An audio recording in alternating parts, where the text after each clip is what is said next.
नमस्कार and I welcome you all to world affairs. मैं हूं प्रशांत धवन। नाउ रिसेंटली इस टॉपिक से रिलेटेड बहुत सारे आर्टिकल्स पब्लिश हुए हैं भारत में। यहाँ पे आप देख पाओगे लिखा है कि वर्ल्ड कप वीडियो जो सामने आई हैं उसको देखकर एक डिबेट सा स्टार्ट हो गया इंडिया में। लोग चिंतित हैं कि क्या बांग्लादेशी ओवरऑल इंडियन से नफरत करते हैं, क्या एक बहुत ज्यादा strong anti India sentiment exist करता है बांग्लादेश में। नाउ ये जो क्वेश्चन है ना, ये इंडिया के लिए बहुत ज्यादा इंपॉर्टेंट इसलिए है क्योंकि बांग्लादेश इंडिया का सबसे बड़ा ट्रेडिंग पार्टनर है साउथ ईस्ट एशिया में। इंडिया बांग्लादेश का जो ट्रेड है ये $10 बिलियन से भी ऊपर का है। किसी और कंट्री के साथ भी at least in south Asia India का उस लेवल का ट्रेड है नहीं। उसके अलावा आप अगर देखें तो बांग्लादेश जब भी कठिनाई में होता है, इनको पैसा चाहिए होता है, इन्हें कुछ इंफ्रास्ट्रक्चर बनाना होता है, तो इंडिया इनकी हेल्प को आता है।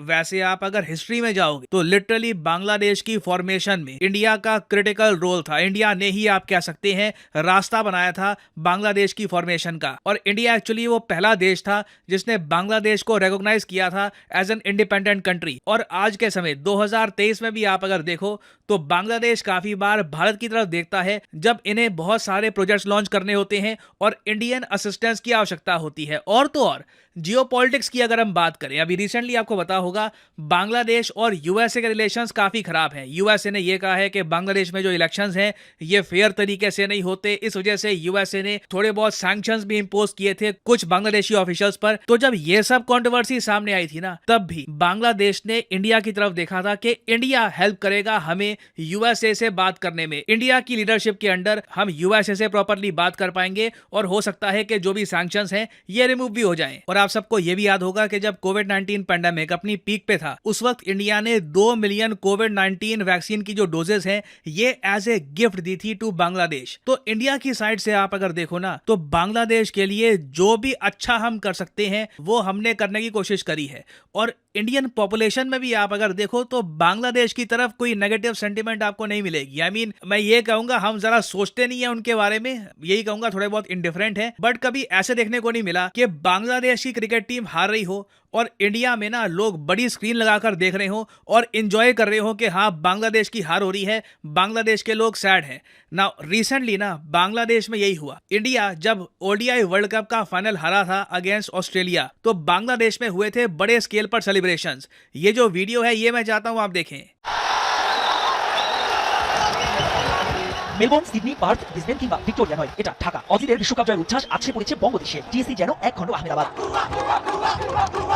আভিজাত্যের রং ছাপিয়ে বেদনার রং মিলে আচ্ছাদিত গোটা ভারত। তবে তাদের থোড়াই কেয়ার বাংলাদেশের ভক্তদের। নেচে গিয়ে তারা উদযাপন করেছেন অস্ট্রেলিয়ার অনবদ্য মুহূর্ত। আজকে হচ্ছে বাংলাদেশের জন্য ঈদের দিন। যা দেখা গিয়েছে ফাইনাল ম্যাচে 1,30,000 দর্শকের এগেইনস্ট অস্ট্রেলিয়া জিতলো। অবশ্যই একটা ভালো কাজ করতেছে। অস্ট্রেলিয়া প্লেয়ার একটা চান আছে মনে হচ্ছে সাকিব শান্ত চান আছে ভাই পরান জুলাই যাইতেছে। নাচানাচি মানে অস্ট্রেলিয়া দল মানে নাচানাচি লাউল্লাস। বাসা থেকে এসেছিলাম মতো কোচিং বাকিতে ইন্ডিয়া হারটা আমি দেখবো। আমার একটা শান্তি লাগবে, রাতে একটা সুন্দর ঘুম হবে। ना बिल्कुल ये वीडियो बहुत ज़रा अजीब है। कोई भी इसको देखेगा तो ऐसा उसको लगेगा कि इंडिया बांग्लादेश की कोई वॉर हो रखी है इन द पास्ट, या फिर जो इजराइल हमास का बीच में जो इशू है वैसे इंडिया बांग्लादेश का इशू है। जबकि आप अगर देखो दोनों कंट्रीज़ की जो बॉर्डर है ये प्रॉपरली डिफाइंड है, कोई डिस्प्यूट बचा नहीं है।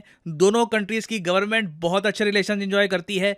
बांग्लादेश को लिटरली फ्यूचर में जो इलेक्ट्रिसिटी एक्सपोर्ट की जाएगी नेपाल द्वारा वो इंडिया से होकर आएगी। हम लोग इतना ज्यादा हेल्प करते हैं बांग्लादेश, उस सब के बाद बांग्लादेश में ऐसी नफरत देखना towards India, it is quite shocking. और मैं देख रहा था कई लोग हैं ऑनलाइन, फॉर एग्जांपल यहाँ पे आप देख पाएंगे बांग्लादेश की एक ऑथर है, कंट्रोवर्शियल ऑथर तस्लीमा नसरीन। इन्होंने ये बात ट्वीट करी थी कि बांग्लादेश का जो यूथ है ये खुश है क्योंकि इंडिया हार गया था। ये लोग इतना ज्यादा एंटी इंडिया क्यों है जबकि इंडिया ने लिबरेट करवाया था इनकी कंट्री को और ये डिपेंड करते हैं on India for almost everything, चाहे हेल्थ केयर हो, एंटरटेनमेंट हो। ये बात भी सही है। इंडिया से बहुत सारी जो मूवीज आती हैं, शोज आते हैं, ये भी बांग्लादेश में काफी पॉपुलर हैं। तो जब इंडिया बांग्लादेश के लिए इतने ज्यादा पॉजिटिव स्टेप लेता है तो बांग्लादेश में नफरत क्यों है फॉर इंडियंस? वेल, इसका आंसर देखिए हमको मिलता है एक बहुत ही फेमस जियोपॉलिटिकल कॉन्सेप्ट में जिसका नाम है the Mexican syndrome. Now again देखो, कोई नीचे बिगोटेड कमेंट करेगा कि जी रिलीजन का यहाँ पे इशू है, रिलीजन की वजह से ये सब कुछ। आप देखोगे इंडिया को बहुत पसंद किया जाता है अफगानिस्तान की आम जनता द्वारा। आप गल्फ कंट्रीज में देख लो, यूएई, सऊदी अरेबिया, आप मलेशिया में देख लीजिए, ओवरऑल जो मेजॉरिटी पॉपुलेशन है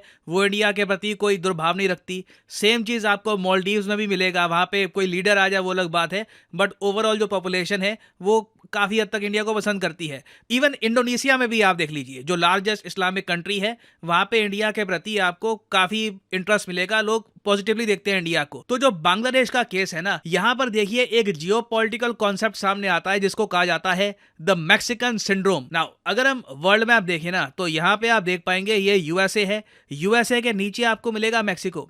नाउ मैक्सिको अपने आप में काफ़ी इन्फ्लुएंशियल कंट्री है, इनकी बड़ी आबादी है, इनकी ग्रोइंग जीडीपी है, बट मैक्सिकन्स हमेशा दबा हुआ फील करते हैं अमेरिकन्स के अंडर। उनको हमेशा ऐसा लगता है कि कोई एक बड़ा भाई सा है हमारे ऊपर बैठा हुआ है, और उनको लगता है कि कभी वो ज़्यादा रीजन में ग्रो नहीं कर पाएंगे क्योंकि US as a country exist करता है। तो काफ़ी बार ना सेम पैरेलल्स जो मैक्सिको और यूएस में एग्जिस्ट करते हैं, इन्हें अप्लाई करके देखा गया है इंडिया बांग्लादेश के रिलेशंस में, कि बांग्लादेश के लोग भी ना, देखो इंडिया की जो एक बहुत ज़्यादा पावर है रीजन में, जो कंप्लीट डोमिनेंस है, मिलिट्री डोमिनेंस, कल्चरल डोमिनेंस, उसके अलावा इकोनॉमिक डोमिनेंस, वो सब देखकर काफ़ी बार आप कह लीजिए गुस्सा फील करते हैं, फ्रस्ट्रेशन फील करते हैं, और ये फ्रस्ट्रेशन टाइम टू टाइम सामने आ जाती है।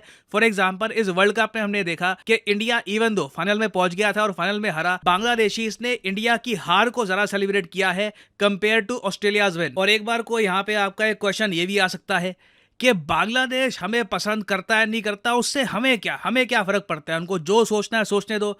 देखो मैं ये कहूँगा कि आज के समय ग्लोबलाइज वर्ल्ड में ना वो ज़माने गए जब आप कह सकते हो कि हमें क्या फ़र्क पड़ता है। आज के समय इंटरनेशनली जो भी हो रहा है उसका इम्पैक्ट आप पर भी होगा। नाउ बांग्लादेश के जो मिनिस्टर हैं ओपनली कह चुके हैं कि ये इंडिया के साथ वीज़ा फ्री टाइज चाहते हैं। नाउ हमें सच में इसके बारे में सोचना होगा, बहुत ज़्यादा गहरा विचार करना होगा कि अगर बांग्लादेश की मेजॉरिटी पॉपुलेशन इंडिया को इतना एक फ्रेंडली कंट्री नहीं मानती, ऑलमोस्ट आप कह लीजिए कई मामलों में हेट्रेड सी दिखती है इंडिया के लिए, तो क्या ऐसे कंट्री के साथ हम वीजा फ्री रजीम एस्टैब्लिश कर सकते हैं? क्योंकि धीरे धीरे मैं आपको बता दूं, जो बिम्स्टेक कंट्रीज है वहां पर वीजा फ्री रजीम की बात की जा रही है। तो ये क्वेश्चन देखिए इंडिया के सामने हमेशा रहेगा रिगार्डिंग बांग्लादेश। तो यहाँ पे मैं जानना चाहूंगा आपका ओपिनियन, आपके हिसाब से बांग्लादेश के जो लोग हैं ये इंडिया को इतना पसंद क्यों नहीं करते? क्यों आप कह सकते हैं कि एक एंटी इंडिया सेंटिमेंट एग्जिस्ट करता है बांग्लादेश की एक बड़ी आबादी में? लिखेगा इसके बारे में कमेंट सेक्शन में, मैं जानना चाहूँगा आपका ओपिनियन। और अनअकैडमी के देखिए ऑफर चल रहे हैं आज के समय, ये जो ऑफर्स हैं इनको आप यूज़ कर सकते हैं टू गेट डिस्काउंट। तो कमेंट सेक्शन में लिंक आपको मिल जाएंगे, आप यहाँ पर कोर्स ओपन करके you can use the code PD10 और आपको डिस्काउंट मिल जाएगा। और जो सेल्स टाइम टू टाइम आती रहती है इनका भी आप लाभ उठा पाएंगे। So this is the end of the video. Thanks for listening, and as always, may the gods watch over you.